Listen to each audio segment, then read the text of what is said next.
My name is Kristen Murray.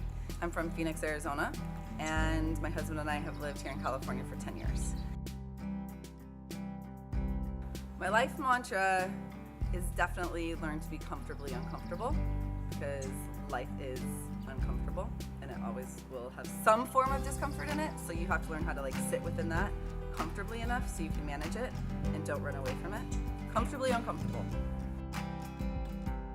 I am a licensed clinical social worker, so I have my undergrad in social work and my master's in social work, and I have a private practice doing therapy for individuals, families, and such. The goal is to help them not feel lonely and just have a place to feel like they're understood, and that's my favorite part, is that I just get to be with them and support them. I don't have these big catastrophic things that I don't feel like have happened to me, right? So sometimes I've struggled to be well, so what's my defining moment? Do I have one? And what it comes down to is, I think, the birth of our first child, Vivian. I was in labor for 23 hours, and when it came time to actually push, I got really serious and focused, and I only spoke 2 times. The first time I spoke in between pushes was to ask my doctor if I was doing it correctly, because I wanted to make sure that I was pushing right, because that mattered to me at that moment. I wanted to get an A+ at pushing. And the second time I spoke was in between pushes. I took a break and I looked over and I saw my mom. And that's when it all clicked, right? That at this moment, I'm trying to get my daughter safely here on earth, and my mom has always told me how much she loves me.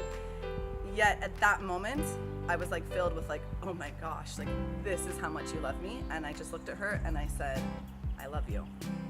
And it was at that moment that I kind of understood more fully the grasp of how much she loved me, how much my father loved me, how much our heavenly parents loved me, and how much our Savior loves me. I think up until then it sounded like a nice sentiment, I love you. But at that point, I felt really vulnerable, and I was like, oh, this is what it's about.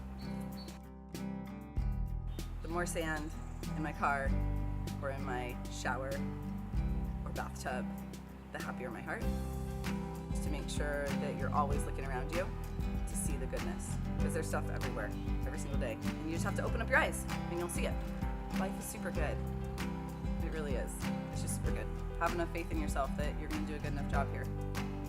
And my name is Kristen Murray, and I add my voice to the Faith Collective.